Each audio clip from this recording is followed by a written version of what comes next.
Ya. Bagaimana kalau posisi titiknya di sini? Nah, kalian pasti agak sedikit bingung ya. Pak, itu mah belum ada contohnya. Nah, kita kembali lagi ke definisi. Bahwa titik koordinat itu adalah X, Y. Sekarang kita lihat ke sini. X-nya berapa?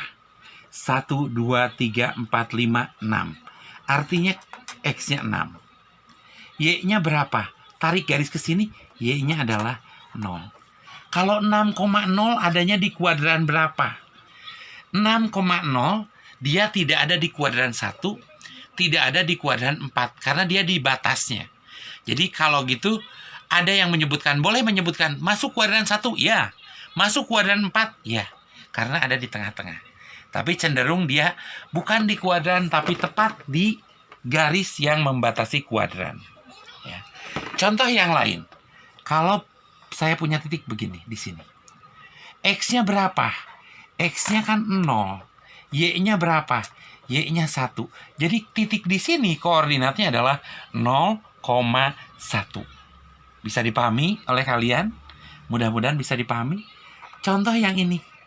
Ini koordinatnya X-nya negatif 7. Jadi negatif 7,0. Betul, bagus sekali kalian bisa. Kalau di sini gimana nih? Berapa koordinatnya? Ya, bagus. Jawaban kalian walaupun dalam hati kalian, tapi betul. Jawabannya adalah 0,-5. Gitu ya.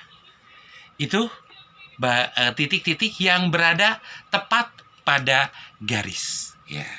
Sekarang kita lihat contoh-contohnya. Ya, sebentar Bapak buka dulu. Kita lihat contoh soalnya. Ya, boleh Bapak hapus dulu.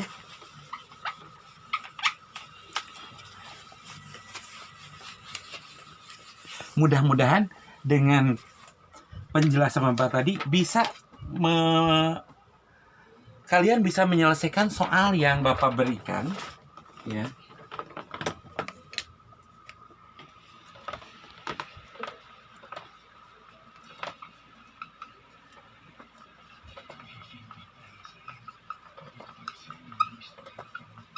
Bapak tuliskan jarak ke sumbu X, jarak ke sumbu Y, kemudian kuadran. Ya, ini yang barusan kita pelajari. Nggak apa-apa ya, nggak pakai penggaris. Yang penting rapi, bisa dibaca oleh kalian, dan bisa dipahami. Ya. Kita lihat sekarang koordinatnya. Misalnya, yang pertama, Bapak punya koordinat 5,5. Nah, kalian pasti tahu jarak ke sumbu X-nya berapa? Lihatnya yang Y ya.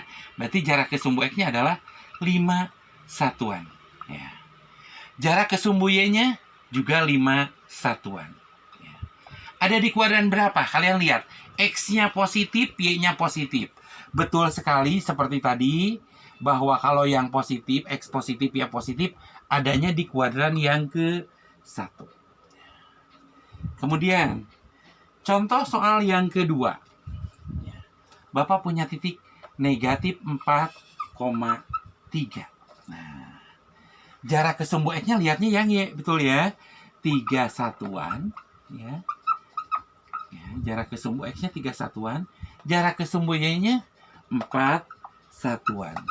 Nah, kalau X negatif, Y positif, jelas ada di kuadran yang kedua. Kemudian, titik yang berikutnya. Negatif 5,6. Ini sama seperti tadi. Ini dibalik aja ya. Jarak ke sumbu X-nya berarti 6 satuan. Jarak ke sumbu Y-nya 5 satuan. Tetap ada di kuadran yang kedua. Betul sekali, kedua. Kemudian, titik berikutnya.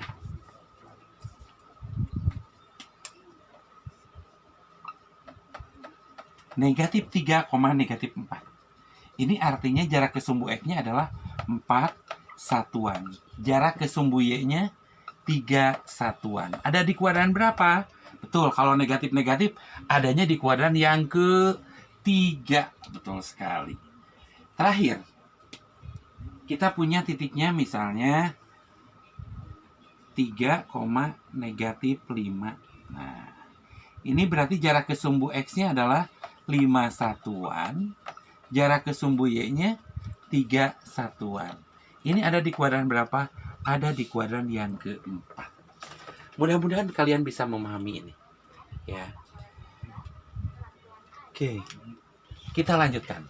Kita lanjutkan dengan materi berikutnya. Tadi yang bagian A, posisi titik terhadap sumbu X dan sumbu Y. Sekarang kita lanjutkan dengan materi berikutnya, yaitu posisi titik terhadap titik tertentu atau titik yang lain. Ya.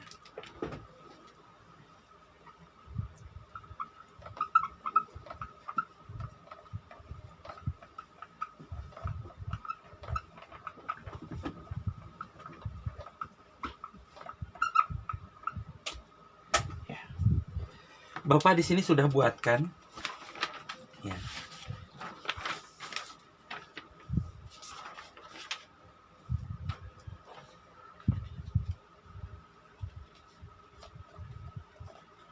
Kelihatan? Boleh agak di zoom sedikit. Ya. Kita lihat koordinat titik A. Koordinat titik A, ya sengaja saya tuliskan pakai tinta hijau aja ya. Titik A, maka koordinatnya adalah, titik A ini koordinatnya X-nya negatif 7. Betul. Negatif 7, Y-nya adalah 6. Itu titik A. Koordinat titik B. Titik B koordinatnya adalah negatif 6,4. Betul. Titik C, koordinatnya adalah negatif 3,3. Kalau titik D, ini tepat di atas garis Y, berarti 0,2. Titik E, 2,3. Titik F, 5,4. Titik G, 6,2. Titik H tepat di ini, berarti 4,0. Ya. Titik I. Titik I adalah 3, negatif 3. Titik J, 1, negatif 4. Titik K tepat di ini, berarti X-nya 0, betul ya, negatif 3. Titik L, negatif 4, negatif 4. Dan terakhir titik M, ini adalah negatif 7, negatif 5. Nah, jadi kalau ditanya sebutkan 4 koordinat yang dilalui, nah tinggal disebutkan. Kemudian yang ada di kuadran 1, kuadran 2, kuadran 3, kuadran 4, kalian bisa lihat ya. Kalian bisa lihat titik yang ada di kuadran 1. Yang ada di kuadran 1. Yang ada di kuadran 1 titik mana aja? Titiknya adalah titik E, betul. Titik F dan titik G. Kalau D dan H gimana, Pak? Nah, ini tergantung mau dimasukkan ke kuadran 1 boleh, tapi kan 0 itu tidak positif, tidak negatif. Ini kan 0 ya. 0 itu beda ya. Ada bilangan bulat positif yang lebih dari 0, ada bilangan bulat negatif. Atau ada yang mencantumkan 0 itu positif. Kalau 0 positif berarti ini ada D, ini adalah di kuadran 1. Tapi saya cenderung yang di kuadran 1 hanya E, F, dan G. Karena 0 ini bukan negatif, bukan positif. Ya. Kemudian, yang ada di kuadran 2. Yang ada di kuadran 2. Yang ada di kuadran 2 adalah titik A, B, dan C. Setuju ya? A, B, dan C. Kemudian, yang ada di kuadran ketiga. Yang ada di kuadran ketiga adalah M dan L. M dan L. K gimana? K itu karena ada 0, bukan positif dan bukan negatif, 0-nya berarti tidak masuk ke kuadran 3. Kuadran yang keempat. Untuk kuadran 4, maka titiknya adalah I dan J. Ya, itu adalah titik-titik yang ada di kuadran 1, 2, 3, dan 4. Kalau ditanyakan begini, jarak titik A dari titik B. Maka, lihat ya, perhatikan ke sini agak di zoom sedikit, Maka titik A berjarak ya 2 satuan ke atas dari sumbu dari titik B dan 1 satuan ke kanan dari titik B. Ya, itu adalah titik A. Titik B dari titik C dari titik B. Berarti 1 satuan ke bawah, 3 satuan ke kanan. Gitu ya. Itu jarak dari titik A ke titik B atau dari titik B ke titik C. Ya.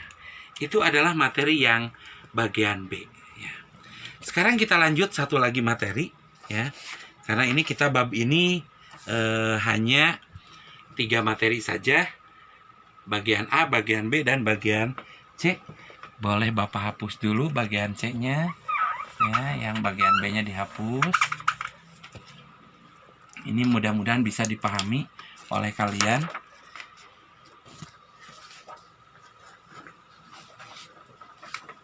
Bagian C itu tentang apa? Tentang posisi garis terhadap sumbu X dan sumbu Y. Bagian C adalah posisi garis terhadap sumbu X dan sumbu Y. Ya. Sekali lagi, posisi garis terhadap sumbu X dan sumbu Y. Nah, kita perhatikan sekarang.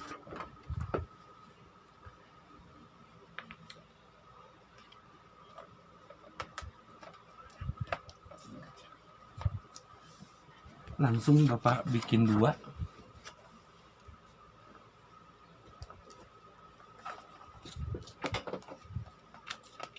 Sebentar, ya. Sip.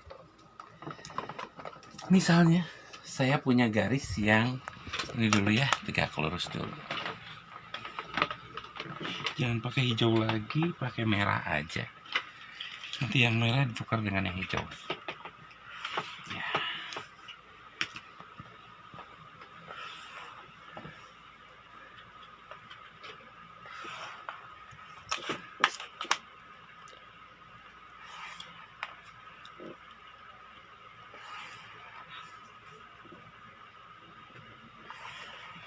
Oke. Kita punya garis ya yang bergaris merah ya.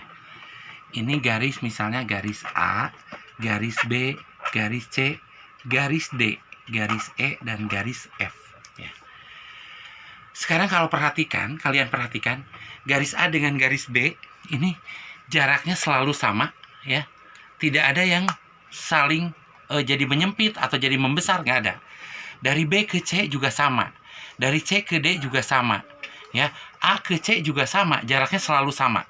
Ya, di atas ini jaraknya 1 2 3 4 5 6. Di bawah 1 2 3 4 5 6. Dari A ke D juga sama. Ini 1 2 10. 1 2 3 4 5 6 7 8 9 10. Maka di bawah juga jaraknya 10. Nah, garis-garis yang seperti ini adalah garis yang saling sejajar, ya. Ya, garis sejajar itu yang bagaimana? Garis yang apabila saling diperpanjang dua-duanya, maka dia tidak akan bertemu atau tidak akan berpotongan. Nah, untuk yang garis saling sejajar, maka lambangnya adalah begini. Yang sejajar itu lambangnya adalah gitu, ya. Jadi ada 2 garis, kemudian ini agak kurang lurus ya. Kurang rapi tulisan Bapak. Nah, begini. Itu disebutnya adalah sejajar. Nah, kalau begitu, maka garis A bisa kita sebut sejajar dengan garis B, sejajar dengan garis C, sejajar dengan garis D, sejajar dengan garis E, sejajar dengan garis F, dan sejajar dengan sumbu Y. Ya, sejajar dengan sumbu Y. Nah, sekarang kita lihat persamaannya ya. Bapak langsung aja supaya kalian nanti tahu. Ini di sini, setiap di garis A, ini ya di garis A, maka nilai X-nya selalu negatif 10. Maka ini boleh dikatakan garisnya adalah X sama dengan negatif 10.